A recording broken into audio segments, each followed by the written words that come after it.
MBN 종합뉴스 오늘 주요 뉴스입니다.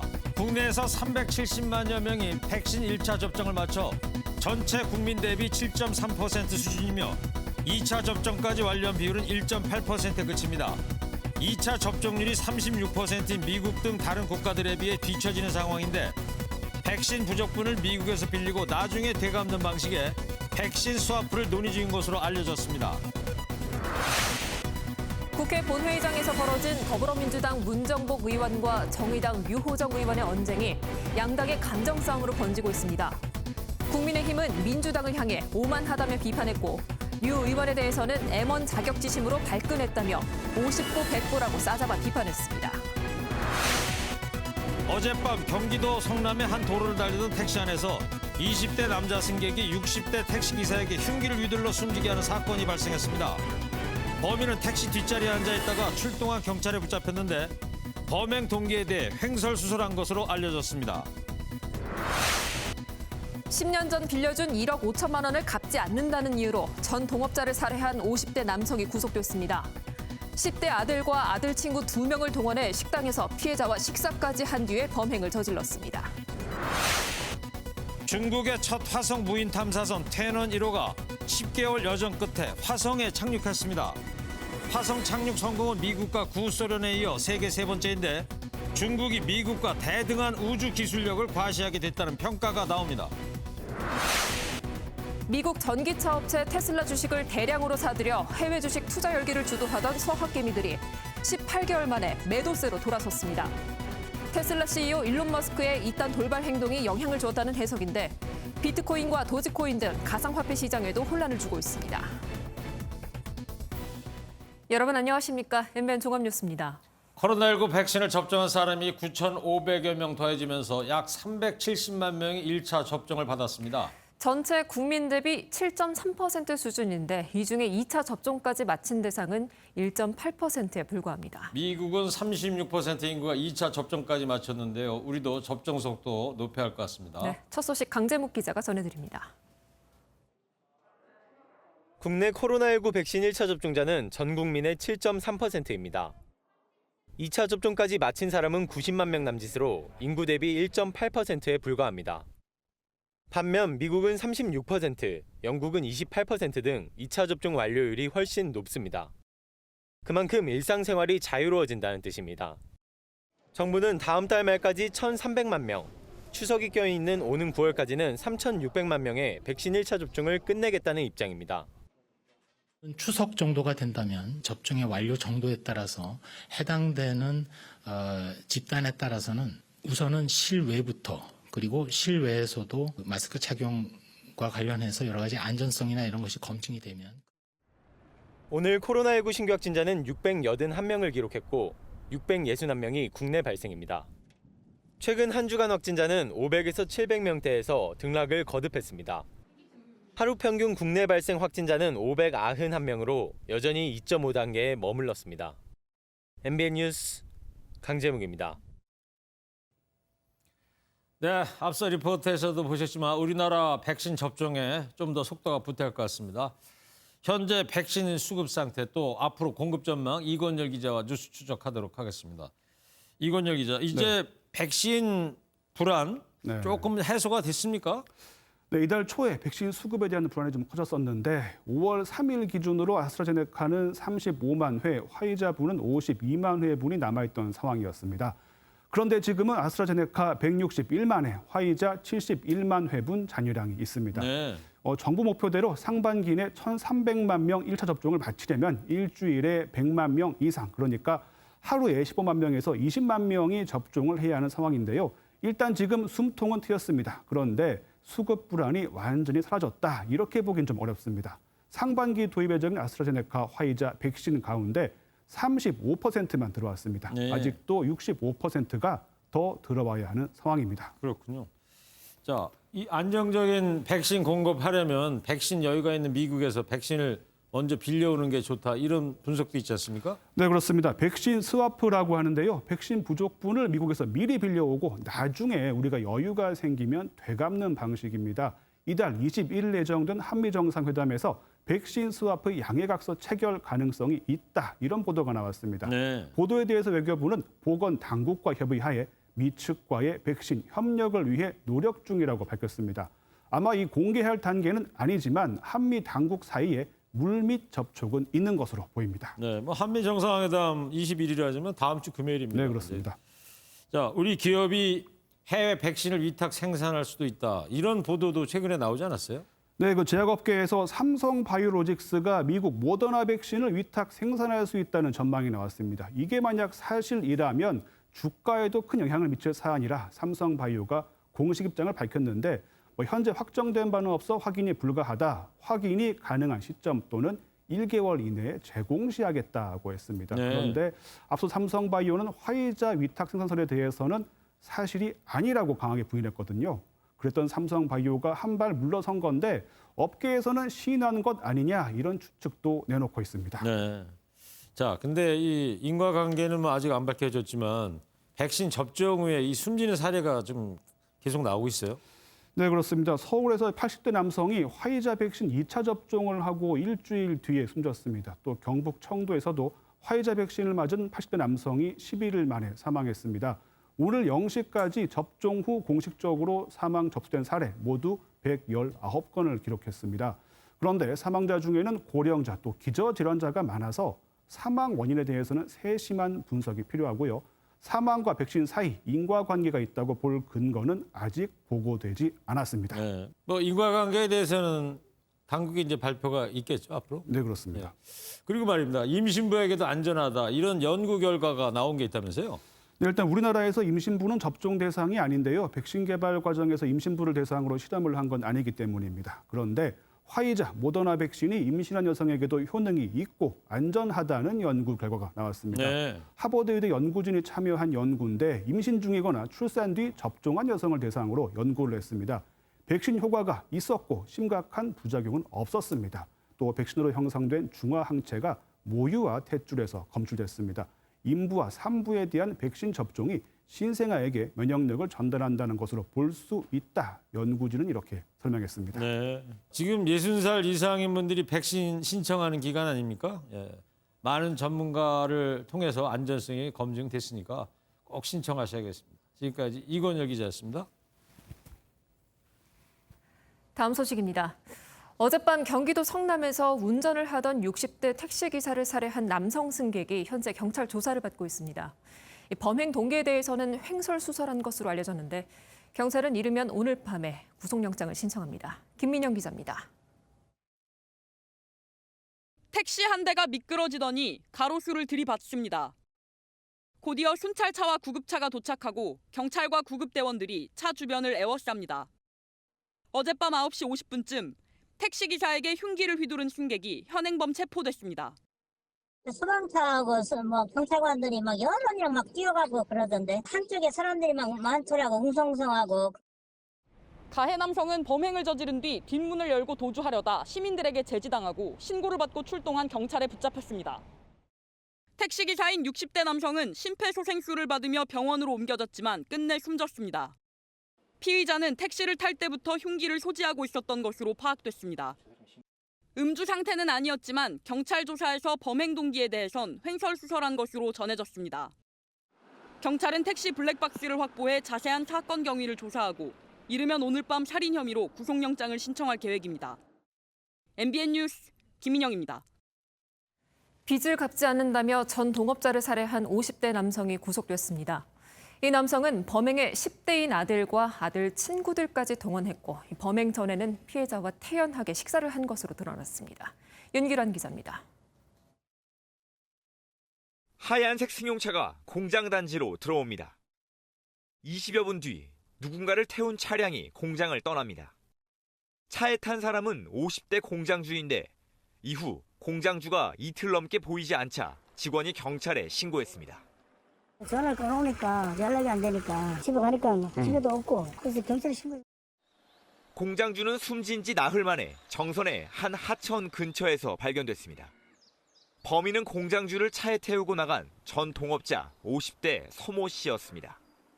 10대 아들과 아들 친구 2명을 동원해 식당에서 피해자와 함께 식사까지 하고서 범행을 저질렀습니다.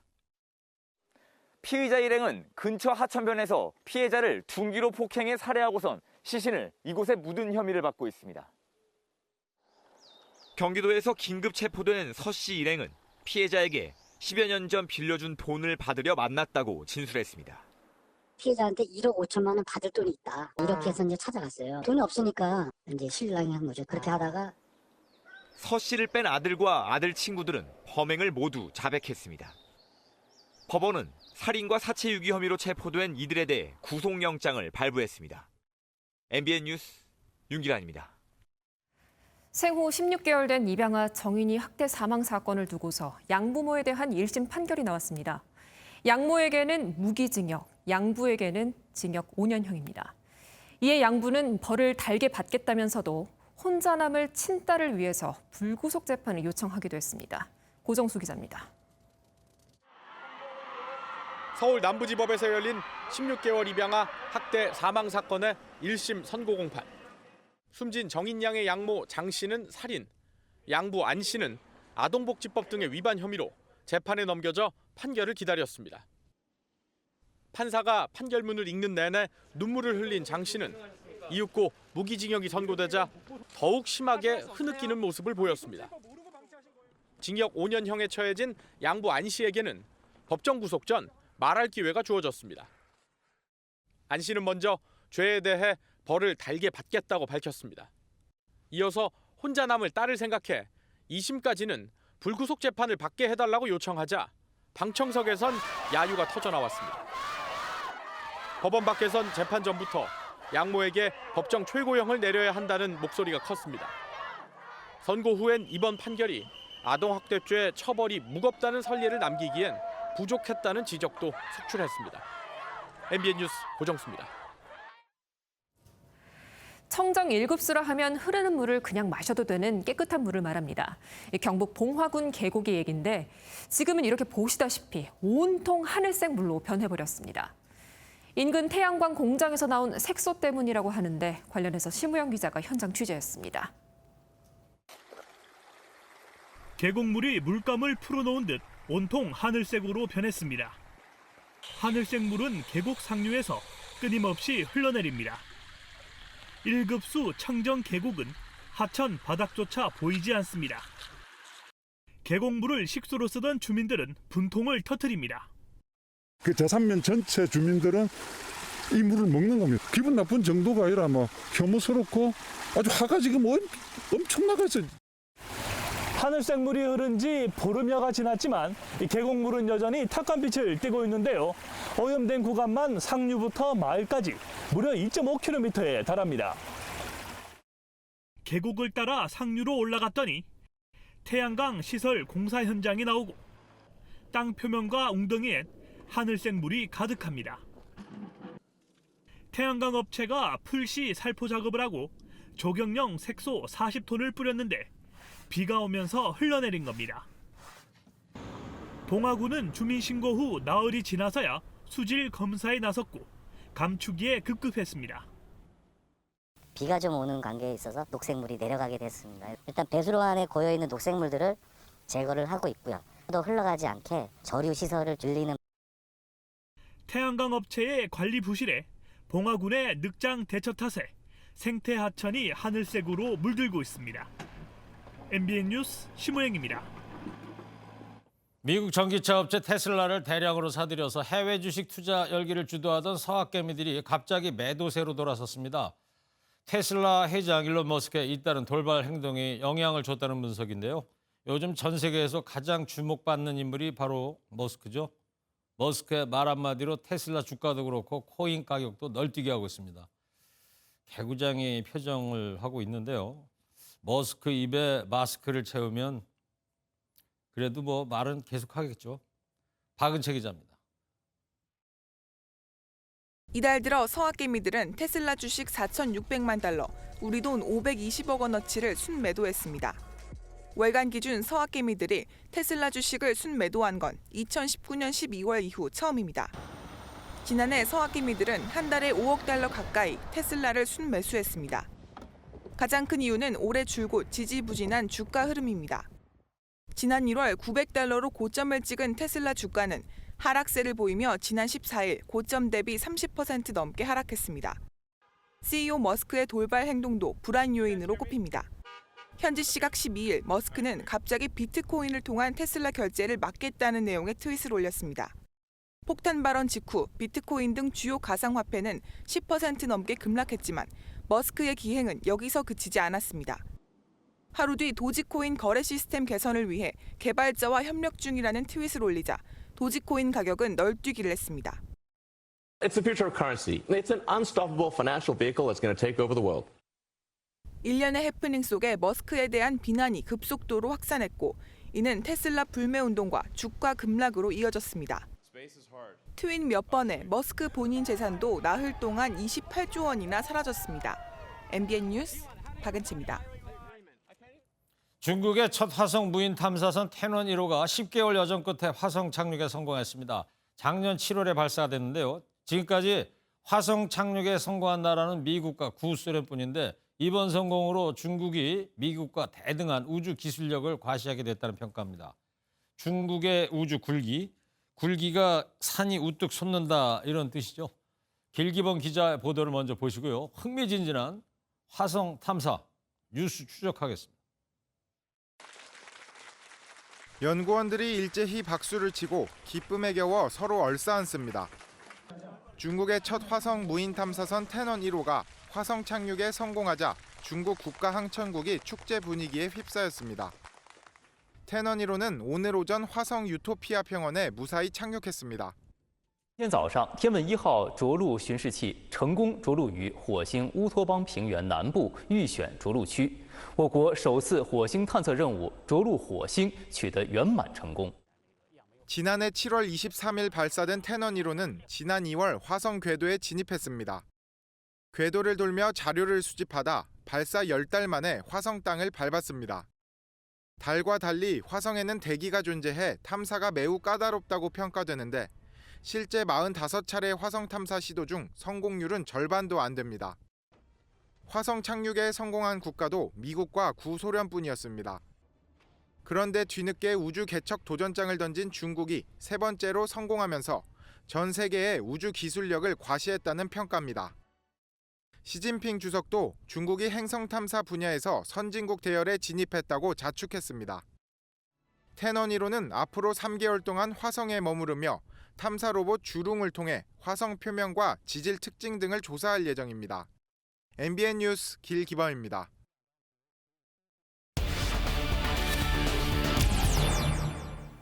미중 패권 경쟁이 우주에서도 뜨거워지고 있습니다. 우리나라는 어디쯤 왔는지 또 전 세계 국가들이 우주 개발에 큰 돈을 들이는 이유가 뭔지 뉴스 추적하겠습니다.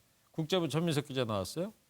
오늘 화성에 착륙한 중국 탐사선 이 이름이 이제 중국말로 텐원이에요. 이게 뭔 뜻입니까? 네, 전국시대 초나라 시인 구런의 시 텐원에서 따온 이름입니다. 한자로는 천문, 하늘에 묻는다라는 뜻입니다. 이게 하늘 천자에 물을 문자 쓴다 이거죠? 네, 맞습니다. 천지와 자연, 인간사가 생겨나고 순환하는 원리에 대해 자문한 시인데요. 이번 텐원 프로젝트 역시 먼 우주에 대한 인류의 탐구심을 상징하는 이름이다라고 볼 수 있겠습니다. 네, 지금 영상이 나오고 있는데 정 기자가 설명 좀 해주세요. 네, 저게 바로 이제 텐원 1호가 착륙하고 있는 화성 지표면에 착륙하고 있는 모습이고요. 상상도죠. 네, 맞습니다. 저게 굉장히 어려운 과정이었다라고 해요. 이따가 말씀을 드리겠지만 마찰열이 발생하면서 역추진 로켓을 쐈다는 네, 맞습니다. 그리고 저게 바로 탐사 로버입니다. 저 로버 이름이 또 뭐예요? 주룽이라고 하던데 저건 또 뭔 뜻입니까? 네, 주룽은 한자로 추궁이라는 뜻인데요. 원래 고대 신화에 나오는 삼황오제 중 불의 신 이름입니다. 행성 탐사에 불을 붙인다라는 뜻을 담았는데 마침 불의 행성이라는 뜻이 화성에 간 거니까 잘 어울리는 이름이라고 볼 수 있겠네요. 네, 그리고 주룽에는 지하 100m까지 탐사할 수 있는 레이더가 실려 있어서 앞으로 3개월간 착륙 지점인 유토피아 평원 주변을 탐사할 예정입니다. 저 흑백 사진 저 부분이 유토피아 평원이다 이거죠, 화성에? 네, 맞습니다. 이 지구하고 태양 거리보다도 지구하고 화성의 거리가 3배나 더 멀다는 거 아니에요? 그래서 화성에 가는 기술, 또 거기에 착륙하는 기술 자체가 되게 어렵다면서요? 네, 그래서 미국, 옛 소련인 러시아 그리고 오늘 중국 단 3개 국가만이 화성 착륙에 성공했습니다. 예. 그중에서도 옛 소련 같은 경우에는 착륙하자마자 고장이 나서 사실상 2개 국가만이 성공한 셈인데요. 예. 화성 착륙이 얼마나 어려운지 화성의 저주라는 말이 있을 정도입니다. 달과 다르게 화성은 대기가 있어서 착륙 중 마찰열이 아주 강하게 발생합니다. 뜨거운 열이 발생할 뿐더러 통신도 끊겨서 조종을 할 수가 없는 먹통 상태가 됩니다. 예. 이걸 공포의 구분이라고 부르는데 중국 탐사선이 이걸 견뎌낸 겁니다. 예. 그 9분 동안은 통신조차 안 되는 것이다. 네, 맞습니다. 조종 자체가 아예 안 돼버리는 거죠. 자, 그러면 그 미국과 러시아는 60년대부터 이제 우주로 나가기 시작했단 말이에요. 이 중국의 치고 올라오는 속도, 뭐 우주 굴기라고 그러는데 아주 무섭습니다.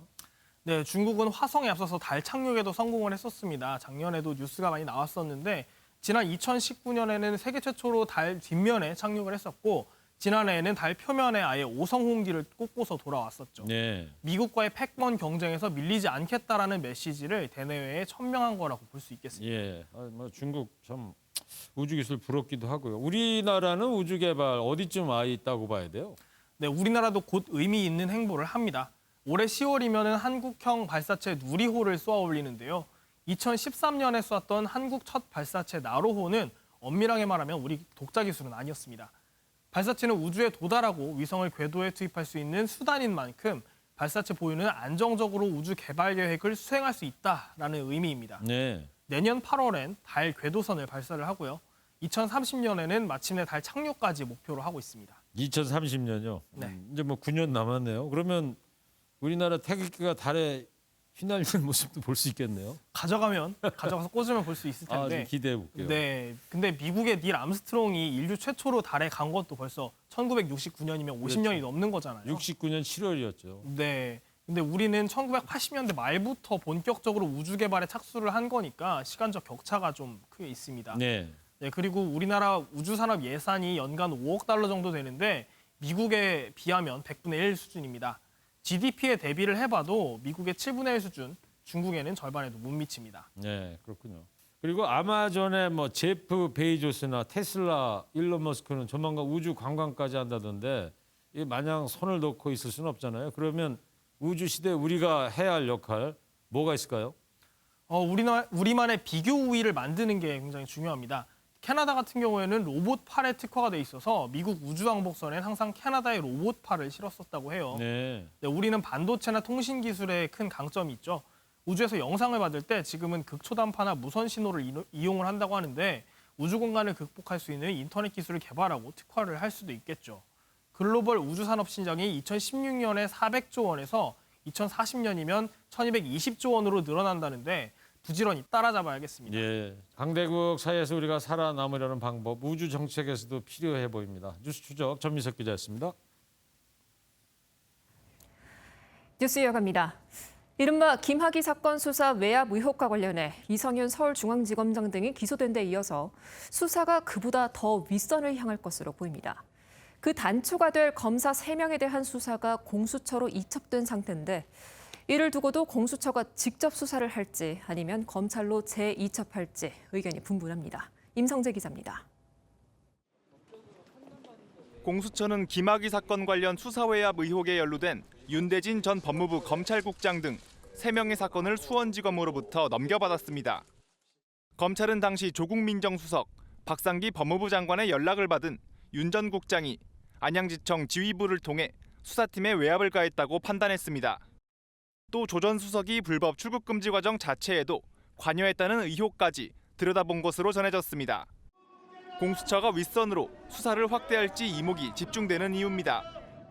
법조계 안팎에선 공수처가 현실적인 상황을 고려해 수원지검에 사건을 재이첩할 것이란 분석이 나옵니다. 공수처가 1호 사건으로 조희연 서울시 교육감 사건을 진행하고 있고 자체 검사들을 바로 투입할 여건도 아니기 때문입니다. 이에 따라 공소 제기는 공수처에서 맡는 조건부 이첩까지 거론되고 있습니다. 검찰 입장에선 반가울 리 없는 일입니다. 단순 이첩만 있는 것이 아니라 이런 식의 공소권 제기를 유보하고 이첩하는 것도 그 재량 하에 가능하다. 다만 공수처 설립 취지대로라면 공수처가 수사부터 공소 제기까지 도맡아야 한다는 목소리도 나옵니다. 공수처는 내용 검토를 통해 처리 방향을 결정하겠다는 원론적인 입장만 밝혔습니다. MBN 뉴스 임성재입니다. 국회 본회의장에서 벌어진 더불어민주당 문정복 의원과 정의당 류호정 의원의 언쟁이 양당의 감정 싸움으로 번지고 있습니다. 이에 국민의힘은 50보 100보라며 양측 모두를 비판했습니다. 김순철 기자입니다. 사건의 발단은 김부겸 국무총리 당시 후보자 인준 표결을 위해 열린 국회 본회의였습니다. 정의당 배진교 원내대표가 자진 사퇴한 박준영 전 해수부 장관 후보자를 맹 비난한 뒤 소동이 벌어졌습니다. 부인의 밀수 행위는 명백히 외교관의 직위를 이용한 범죄 행위입니다. 배 원내대표를 찾은 더불어민주당 문정복 의원이 갑자기 정의당 류호정 의원과 언쟁을 벌인 것입니다.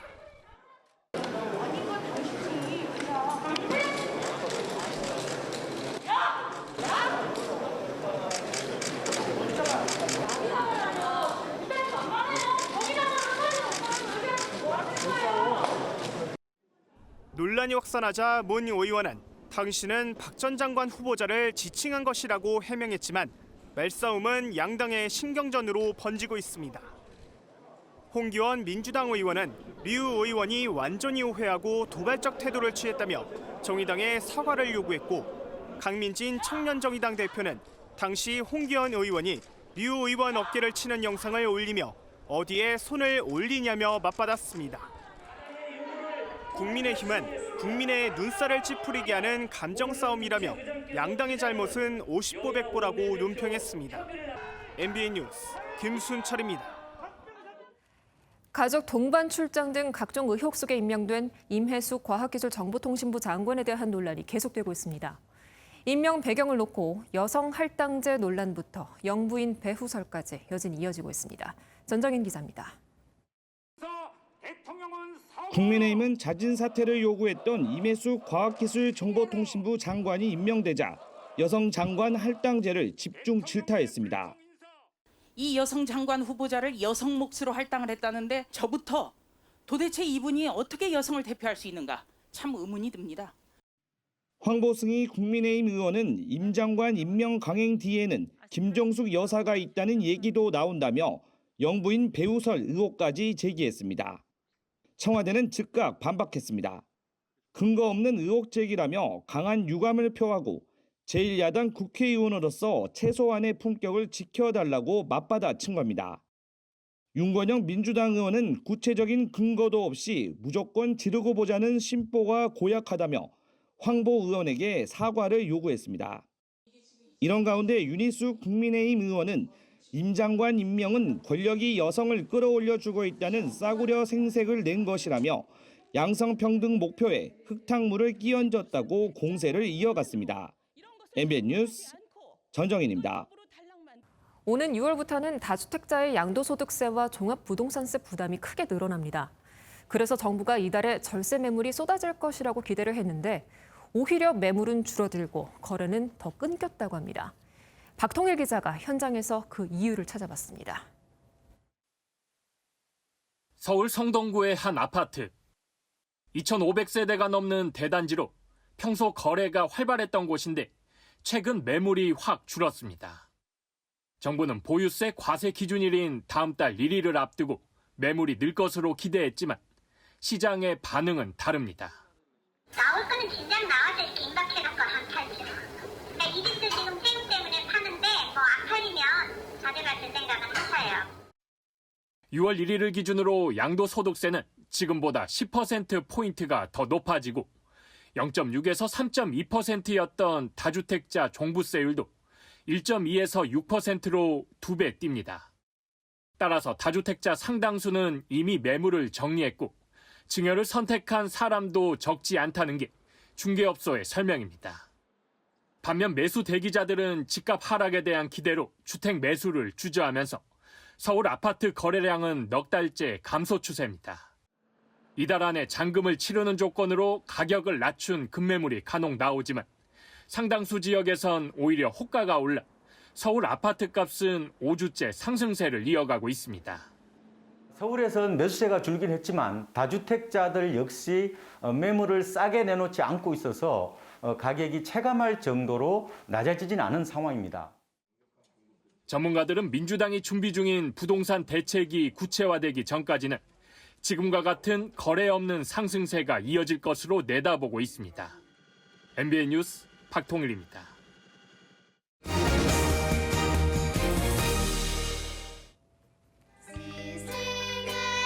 지금 스승의 은혜 노래를 듣고 계시는데요. 네. 오늘은 40번째를 맞는 스승의 날입니다. 네, 오늘이 또 세종대왕 탄신일이죠. 한글을 만든 대왕을 영원한 스승으로 기리자 그런 뜻도 있답니다. 그렇군요. 코로나19로 스승의 날 행사가 취소된 곳도 있지만 우리 선생님들의 노고까지 잊어서는 안 되겠죠. 그러네. 네. 오늘 스승의 날을 맞아서 4년째 학생들을 가르치고 있는 시각장애인 선생님을 한 분 소개해 드릴까 합니다. 저 선생님이신가 본데 무슨 맞습니다. 과목을 가르치시나요? 음악 선생님이시라고 하는데요. 제자들의 마음은 다 보인다고 말하는 선생님을 저희 유호정 기자가 만나봤습니다. 특수학교에서 음악을 가르치는 김자영 선생님은 중증 시각장애인입니다. 수업 자료를 눈으로 확인하지 못하는 아쉬움은 있지만 몇 포인트예요? 이게 지금 24. 음악 수업을 하는 데는 아무런 지장이 없습니다.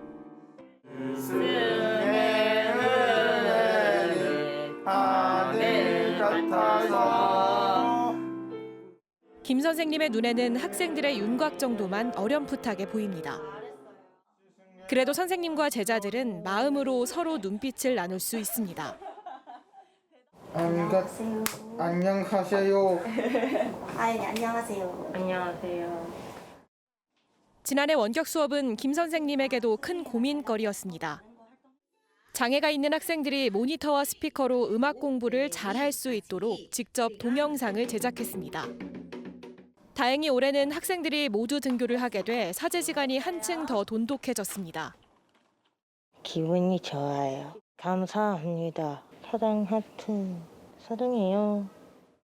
저는 음악실에 상주를 하다 보니까 아이들이 찾아와서 뭐 있었던 일이나 힘들었던 일이나 아니면 좋았던 일이나 이런 거를 말해주는 게 너무 기쁘더라고요. 김 선생님의 시력은 점점 더 나빠지고 있지만 그래도 학생들에게 희망을 심어주는 일은 멈추지 않을 예정입니다. 앞으로도 점점 더 시력이 나빠질 예정이고 하지만 안 보인다고 학생들을 그냥 지나치는 것이 아니라 제 나름의 방법으로 최대한 아이들과 소통을 하려고 노력할 것. 역량을 발전시켜서 장애를 가진 학생들에게 좀 더 많은 음악적 경험을 줄 수 있는 교사가 되고 싶습니다. MBN 뉴스 유호정입니다. 네, 공유 주방이라고 들어보셨을 겁니다. 한 공간에 주방 여러 개를 설치하고 이용료를 받고서 빌려주는 서비스를 말하죠. 코로나19로 배달 음식 시장이 커지면서 공유 주방이 비즈니스 모델이 되기도 했는데 일부에서 위생 문제가 지적됐습니다. 김도영 기자입니다. 복도 좌우로 주방이 밀집해 있습니다. 주방 내부는 조리도구와 배달 주문을 확인할 수 있는 기기가 마련돼 있습니다. 식사할 수 있는 홀은 없고 조리가 끝나면 배달 기사가 음식을 가져가는 공유 주방입니다. 국내 배달 음식 시장 규모는 23조 원대로 성장했는데 국내 공유 주방 시장 규모 역시 1조 원 이상 성장한 것으로 추산됩니다. 공유 주방은 정식 매장을 열기 전에 준비하는 과정으로 활용되기도 했지만 코로나19를 계기로 돈 되는 사업 모델로 자리 잡았습니다. 코로나가 심해지고 나서 운영 시간에 제한이 있었지만 오히려 배달 수요가 늘면서 매출은 약 30% 증가했습니다. 일부 대기업도 공유 주방에 시선을 돌리고 있습니다. 신세계 백화점은 상반기 중에 지역 맛집 등을 유치해 고급화한 공유 주방 사업을 선보인다는 계획입니다. 다만 일부에선 위생 관리가 철저하지 못한 곳이 있습니다. 공유 주방이 밀집한 서울 강남구에선 마스크를 착용하지 않고 음식을 담거나 식자재가 복도에 나온 곳이 덜어 확인됐습니다. 아무래도 교차 오염이라든지 감염병에 상당히 취약한 부분이 있습니다. 지난해 신설된 공유 주방의 위생과 안전 관리 규정은 오는 12월부터 시행됩니다. MBN 뉴스 김도형입니다. 우리나라는 OECD 국가들 중에 자살률 1위라는 불명예를 안고 있죠. 극단적인 선택을 유발할 수 있는 정보들이 SNS를 통해서 한 해 3만 건 넘게 무차별적으로 노출되고 있어서 문제입니다. 단속도 어려운 상황이라고 하는데 박규원 기자가 취재했습니다. 일일 접속자 수가 2억 명에 육박하는 유명 SNS입니다. 검색창에 특정 키워드를 입력하면 극단적 선택을 부추기는 정보들이 쏟아집니다. 자극적인 자해 영상을 올리는가 하면 함께 극단적 선택을 할 사람을 모집하거나 방법을 소개하는 글까지 쉽게 노출됩니다. 오프라인에서 만나는 것보다 죄책감이 덜해요. 중간에 누군가 포기하고 싶다고 하더라도 그 집단 내에서도 움직이는 경우들이 있어서 상당히 위험해 보입니다. 극단적 선택을 유발하는 정보는 지난 5년간 신고된 건만 10만 건이 넘습니다. 2019년에 자살예방법이 개정되면서 관련 정보의 유통을 금지하는 처벌 규정이 신설됐지만 지난해 신고 건수는 3만 3천여 건으로 오히려 97%나 늘었습니다. 관련 법도 통과가 됐는데 조금 적극적인 행정으로 모니터링단을 대규모로 더 꾸며야 된다 할지 방법을 찾는 솔루션 행정 이런 것들에 대해서 고민들이 좀 됐으면 좋겠어요. 방송통신심의위원회는 이러한 정보들에 대한 모니터링과 심의를 진행하고 있지만 부족한 인력 등 현실적인 문제로 지난 5년간 시정 요구된 정보는 4천여 건에 불과했습니다. 충분한 예산 편성과 지원을 통한 제재가 시급한 상황. 방심위는 경찰청, 중앙자살예방센터 등 관계기관과 협력을 강화해 적극적으로 대응할 방침이라고 밝혔습니다. MBN 뉴스 박규원입니다. 이스라엘군의 가자지구 공습으로 난민촌에 살던 일가족 중 최소 7명이 숨지고 25명이 다쳤습니다. 이스라엘 공군 전투기가 난민촌을 폭격하면서 3층짜리 건물이 무너졌는데 태어난 지 한 달 된 아기만이 생존했다고 전해졌습니다.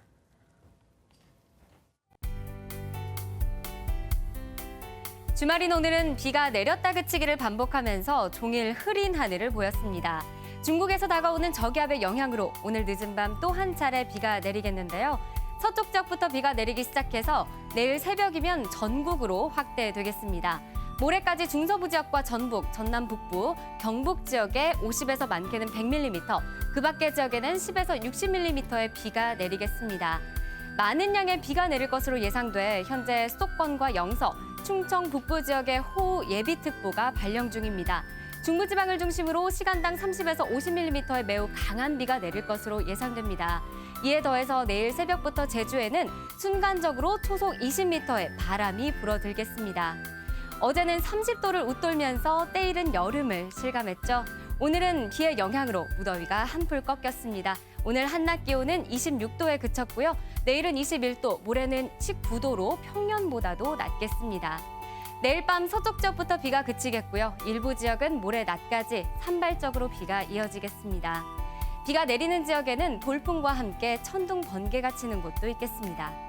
내일 아침까지 서해안과 남해안을 중심으로는 안개가 짙게 나타나겠습니다.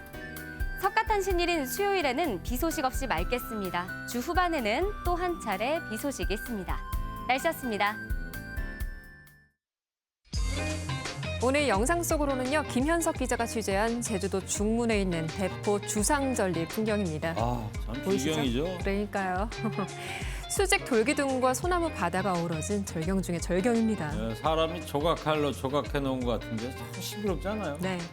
뜨거운 용암이 식고 수축을 하는 과정에서 저런 모습이 생겼다고 하잖아요. 네. 네, 저런 비경 보고 있으면 우리나라가 면적은 작아도 아기자기하다는 생각이 들어요. 그래서 아름다운 강산이라고 부르는 거 아닐까요? 딱 맞습니다. 네, 스승의 날에 전해드린 MBN 종합뉴스 여기서 모두 마치도록 하겠습니다. 시청자 여러분, 편안한 밤 보내십시오. 고맙습니다.